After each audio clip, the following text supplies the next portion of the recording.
Immune system जो हमारी body को प्रोटेक्ट करता है बाहर से आने वाले खतरनाक वायरस से, बैक्टीरिया से, फंगस से, और इसके अलावा बहुत सारे फॉरेन पार्टिकल्स होते हैं जिनसे ये हमारी बॉडी को प्रोटेक्ट करता है।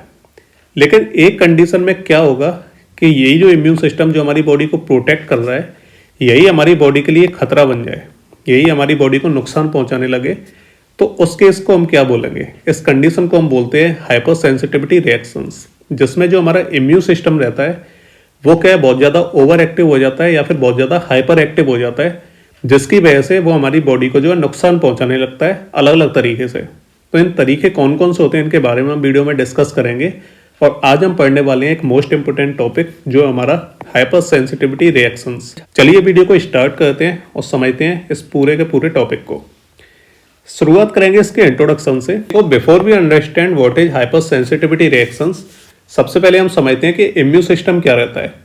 देखो, इम्यून सिस्टम के बारे में मैं आपको पहले भी बता चुका हूँ। ये हमारी बॉडी का क्या है, डिफेंस सिस्टम होता है, जो क्या है इन्फेक्शंस और डिजीज के अगेंस्ट में काम करता है। ओके, जब हमारी बॉडी में क्या कोई जो फॉरेन सब्सटेंस आता है, जैसे कि वायरस या जो बैक्टीरिया रहता है जिसे हम एंटीजन बोलते हैं, तो इम्यून सिस्टम क्या है उसको खत्म कर देता है, उसको किल कर देता है।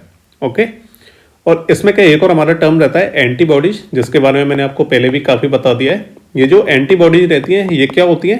ये हमारी बॉडी के कुछ स्पेशल प्रोटीन्स होते हैं जो क्या एंटीजन को न्यूट्रलाइज करने का काम करते हैं।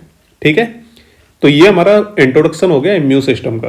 अब हम बात करते हैं इस टॉपिक की जो है हमारा हाइपर सेंसिटिविटी रिएक्शंस। ये क्या होता है? देखो, कभी कभी क्या होता है कि जो हमारा इम्यून सिस्टम है वो क्या है बहुत ज़्यादा रिएक्ट कर जाता है, जिसे हम बोलते हैं ओवर रिएक्टिव होना, जो क्या है बॉडी के लिए नुकसान का कारण बन सकता है। और इस चीज को हम क्या बोलते हैं? Hyper sensitivity reaction. अब ये जो हमारी ओवर रिएक्शन हुई है ना, ओवर रिएक्शन, तो इसकी वजह से क्या क्या प्रॉब्लम हमें देखने को मिलती है। इस ओवर रिएक्शन की वजह से सबसे पहली जो हमारी प्रॉब्लम होती है वो रहती है टिश्यू डैमेज होने की। जो हमारी बॉडी के टिश्यूज रहते हैं वो डैमेज होने लगते हैं। इसके अलावा सेकंड हम बात करें कि जो हमारी बॉडी रहती है उसमें डिस्कम्फर्ट फील होता है, जैसे कि हमें खुजली होने लगेगी, बॉडी में स्वेलिंग आ जाएगी। ओके, और कभी कभी क्या है हमारी जो लाइफ है वो भी खतरे में आ जाती है, जिसको हम लाइफ थ्रेटनिंग सिचुएशन बोलते हैं। इसका एक बेस्ट एग्जांपल है एनाफाइलैक्सिस। ओके, सो एक ऐसी कंडीशन है जिसमें क्या इंसान की डेथ भी हो सकती है। ओके, सो इतना आपने समझ लिया। ये बहुत ही एक सिंपल मतलब इंट्रोडक्शन हो गया हाइपर सेंसिटिविटी रिएक्शन का। अब नेक्स्ट हम बात करते हैं यहाँ पे कि ये रिएक्शन होती कब है। ओके, अभी हम और चीज़ों को समझेंगे, पहले मैं आपको एक बेसिक इंट्रोडक्शन दे रहा हूँ कि देखो ये रिएक्शन कब होती है। तो बेसिकली क्या है, जब हमारी बॉडी में कोई एंटीजन आता है। देखो ये हमारी बॉडी होगी। ओके, तो पहले क्या है जो एंटीजन रहता है वो फर्स्ट टाइम हमारी बॉडी में आया। ओके, उसने एंट्री की हमारी बॉडी के अंदर। तो जब ये पहली बार एंटर होता है तो हमारी बॉडी क्या है उस एंटीजन को याद कर लेती है, उसे क्या अपनी मेमोरी में सेव कर लेती है कि कौन सा एंटीजन था। ठीक है, इस प्रोसेस को हम क्या बोलते हैं? जो हमारी बॉडी है जो याद कर रही है कि कौन सा एंटीजन था, इस प्रोसेस को हम बोलते हैं सेंसिटाइजेशन।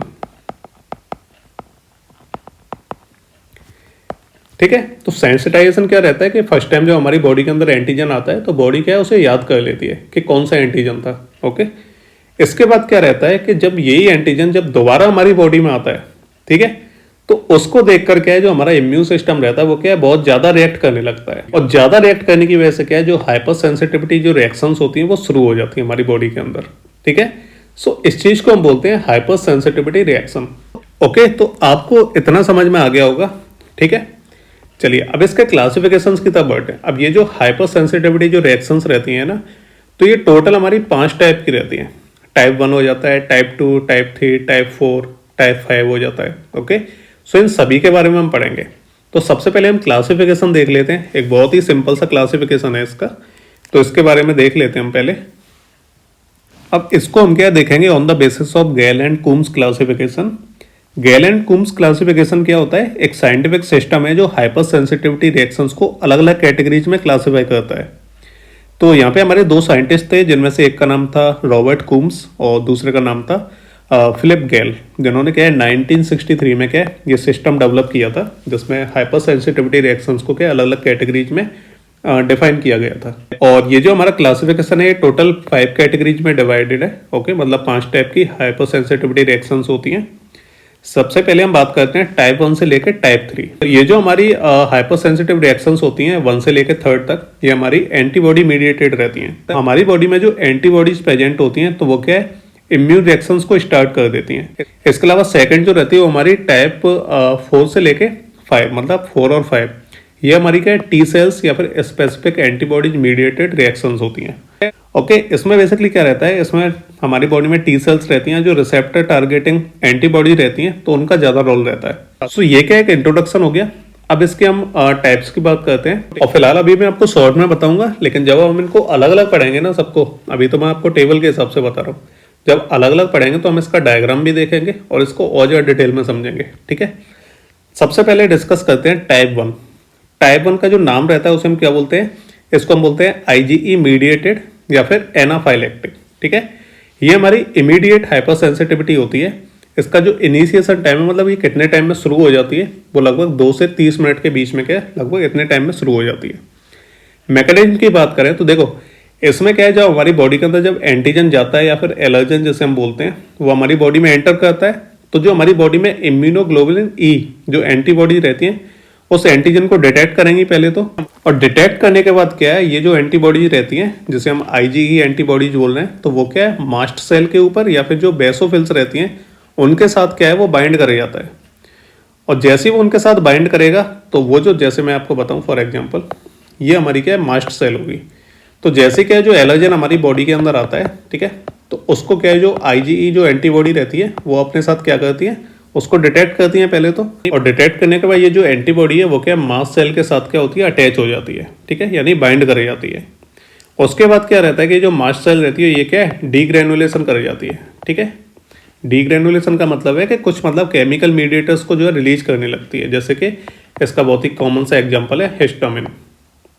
हिस्टामिन का रिलीज करने लगती है। ओके, तो हिस्टामिन क्या रहता है, एक तरह से एलर्जी सिम्टम्स को कॉज करता है, जैसे कि इचिंग होगी, स्वेलिंग होगी, रेडनेस होगी, इस तरह की प्रॉब्लम्स। ठीक है, और फॉर एग्जांपल हम बात करें तो एलर्जिक अस्थमा हो गया, हे फीवर हो गया, जिसमें क्या है, हे फीवर में क्या रहता है, खांसी हो जाती है, छींकें आने लगती हैं, आँखें क्या है, वाटरी हो जाती हैं, आँखों में पानी दिखने लगता है ना। और ये होता क्यों है, पॉलन की वजह से रहता है।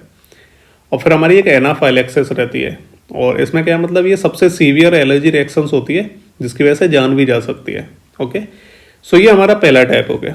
सेकंड की बात करते हैं, ये हमारा एंटीबॉडी डिपेंडेंट रहता है, साइटोटॉक्सिक, यानी इसका जो इनिशिएशन टाइम रहेगा वो 5 से 8 घंटे में शुरू हो जाता है। मैकेनिज्म की हम बात करें तो देखो, जो एंटीबॉडी रहती है वो डायरेक्टली क्या है, जो सेल सरफेस एंटीजेंस को क्या है, टारगेट करती हैं और उन्हें क्या है, बाद में डिस्ट्रॉय कर देती हैं। इसके बाद क्या है, हमारा जो कॉम्प्लीमेंट जो सिस्टम रहता है वो क्या एक्टिवेट हो जाता है। जैसे ही एक्टिवेट होगा तो ये क्या सेल्स को खत्म करने में मदद करता है। ठीक है, इसके बाद क्या रहेगा, जो ADDC रहता है, ADCC, ठीक है, इसको हम बोलते हैं एंटीबॉडी डिपेंडेंट सेलुलर साइटोटॉक्सिसिटी। तो ये जो मैकेनिज्म रहता है ये भी क्या है, सेल की जो डेथ रहती है उसको कॉज करता है। ठीक है, अब बात करें इसके प्रॉब्लम्स की, कि परेशानी क्या होती है। एग्जाम्पल की हम बात करें तो इसमें सबसे पहला रहता है, प्रॉब्लम रहती है ट्रांसफ्यूजन रिएक्शन शुरू हो जाती है हमारी बॉडी में। इसका मतलब है कि जबकि हमारी बॉडी में कोई गलत मतलब ब्लड ग्रुप लगा दिया जाता है, ठीक है, कि आपका ब्लड ग्रुप A है और आपको B चढ़ा दिया। ठीक है, तो हमारे ब्लड में क्या है, मतलब एंटीबॉडीज प्रेजेंट है, तो जैसे ही हमारे ब्लड के अंदर कोई दूसरी RBC आएगी, ठीक है, तो वो क्या उनको अटैक करने लग जाती है। सेकेंड मतलब क्या रहता है, एरिथ्रोब्लास्टोसिस। तो जब मदर और फीटस का जो ब्लड ग्रुप रहता है वो मिसमैच कर जाता है, तो इस चीज़ को हम बोलते हैं एरिथ्रोब्लास्टोसिस फेटालिस। ओके, और इसमें बेसिकली RH इनकॉम्पेटिबिलिटी हो जाती है जिसकी वजह से वो मिसमैच करते हैं। ठीक है, ये सेकंड हो गया। थर्ड की तरफ बढ़ते हैं, इसको हम बोलते हैं इम्यून कॉम्प्लेक्स मीडिएटेड। ठीक है, इसमें क्या है, इसका जो इनिशिएशन टाइम रहता है वो 2 से 8 घंटे रहता है। प्रॉब्लम क्या आती है, मैकेनिज्म क्या आता है, तो देखो बेसिकली इसमें क्या रहता है कि जो इम्यून सिस्टम रहता है, यानी इम्यून कॉम्प्लेक्सेस जो टिश्यूज रहते हैं, तो उनमें क्या है, एंटीजन और एंटीबॉडी क्या है उसमें जमा हो जाती हैं, बहुत ज़्यादा मात्रा में जमा हो जाती हैं, जिसकी वजह से क्या है, ये जो कॉम्प्लेक्स रहता है ये क्या है, इन्फ्लामेटरी रेस्पॉन्स या फिर कॉम्प्लीमेंट एक्टिवेशन कॉज करता है, जिसकी वजह से जो टिश्यू रहते हैं वो क्या है, डैमेज हो जाते हैं। तो ये होती है हमारी type 3 hyper sensitivity reactions. Okay, examples की हम बात करें तो सीरम सिकनेस, जिसमें क्या है, जो फॉरेन मतलब जो प्रोटीन्स रहते हैं जिन्हें हम एंटी सीरम बोलते हैं, तो उनकी वजह से रिएक्शन कॉज हो जाती हैं कभी कभार। सेकंड ल्यूपस रहता है। ल्यूपस क्या रहता है, ऑटो इम्यून डिजीज, जिसमें जो बॉडी रहती है वो अपने ही हेल्दी सेल्स को क्या अटैक करना शुरू कर देती है, इसको हम ल्यूपस बोलते हैं। फिर हमारा ग्लोमेरुलोनेफ्राइटिस आ जाता है, जिसमें जो किडनी डैमेज हो जाता है, जैसे इम्यून कॉम्प्लेक्सेस बनते हैं तो किडनी में क्या है, डैमेज हो जाता है। ठीक है, सो ये मतलब हमें प्रॉब्लम्स देखने को मिलती हैं, मतलब इनकी वजह से ये हाइपर सेंसिटिविटी रिएक्शन शुरू हो जाती हैं। ठीक है, टाइप 4 की बात करते हैं, ये हमारा सेल मीडिएटेड रहता है, इसको हम डिलेड हाइपर सेंसिटिविटी भी बोलते हैं, क्योंकि ये स्टार्ट बहुत ज़्यादा लेट होती है, 24 से 72 घंटों के अंदर। इसमें प्रॉब्लम क्या रहती है कि जो हमारे टी सेल्स रहते हैं वो क्या साइटोकाइंस को रिलीज करते हैं, जो क्या है मैक्रोफेजेस को एक्टिवेट कर देते हैं। ठीक है, और एक्टिवेटेड जो मैक्रोफेजेस रहते हैं वो क्या है, टिश्यू डैमेज को कॉज करते हैं। एग्जाम्पल्स की हम बात करें तो ट्यूबरक्लोसिस, तो ट्यूबरक्लोसिस के केस में क्या है, बैक्टीरिया के अगेंस्ट में क्या है, इम्यून रिएक्शन शुरू हो जाती हैं। कॉन्टैक्ट डर्मेटाइटिस, इसमें क्या रहता है, जो स्किन इरिटेशन निकल या परफ्यूम्स के कॉन्टैक्ट में आने के बाद, निकल या फिर जो परफ्यूम्स रहते हैं उनके कॉन्टैक्ट में आने के बाद क्या हमारी स्किन में इरिटेशन कॉज होने लगती है, मतलब थोड़ी खुजली सी मचने लगती है, इरिटेट होने लगती है। तो इस चीज़ को हम type 4 cell mediated hypersensitivity reaction बोलते हैं। और सबसे लास्ट हमारी आ जाती है नंबर 5, तो ये रहती है स्टिमुलेटरी हाइपर सेंसिटिविटी। ये वेरिएबल होती है। ठीक है, और इसमें टाइम का कुछ वो नहीं है, मतलब कोई बाउंडेशन नहीं है कि मतलब इतने इतने टाइम में शुरू होती है, तो टाइम इसमें वेरिएबल रहता है, वेरी करता है अलग अलग कंडीशंस के ऊपर। मैकेनिज्म काम कैसे करता है, जो एंटीबॉडी रहती हैं वो क्या है, बॉडी के रिसेप्टर्स के साथ बाइंड कर जाती हैं और उन्हें क्या ओवर स्टिमुलेट कर देती हैं, मतलब बहुत ज़्यादा स्टिमुलेट कर देती हैं। तो ओवर स्टिमुलेट होने की वजह से क्या रहता है कि ये रिसेप्टर सेल्स की ज़्यादा एक्टिविटी कॉज करने लगते हैं, तो ये क्या है, ज़्यादा हार्मफुल हो सकती है। ठीक है, एग्जाम्पल्स की हम बात करें तो ग्रेव्स डिजीज आ गई।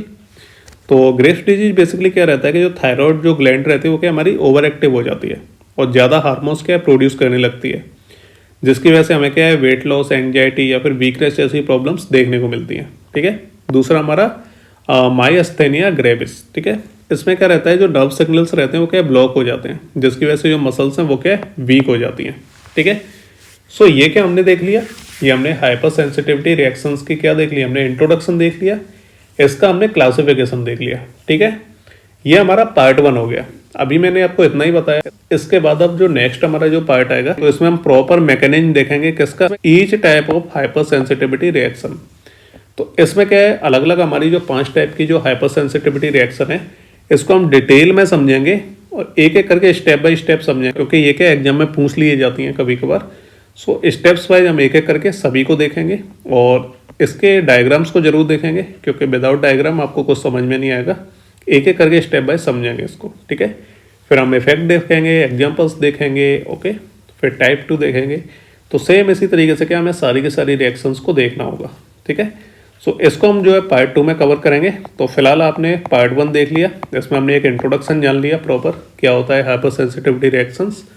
नेक्स्ट वीडियो में मैकेनिज्म को देखेंगे। तो चलिए मिलते हैं, तब तक कोई भी डाउट हो आप कमेंट करके पूछ सकते हो। तो मिलते हैं नेक्स्ट वीडियो में, तब तक के लिए good bye and take care.